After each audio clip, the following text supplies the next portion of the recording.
You ask Tiger to solve. This deals with linear equations with one unknown. The final result is x equals 18. Let's solve it step by step. Simplify the expression. Group like terms. Simplify the arithmetic. Swap sides. Group all constants on the right side of the equation. Subtract 90 from both sides. Simplify the arithmetic.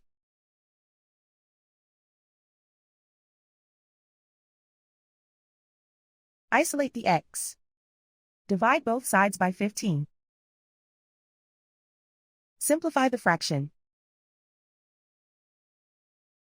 Find the greatest common factor of the numerator and denominator. Factor out and cancel the greatest common factor. And so the final result is x equals 18.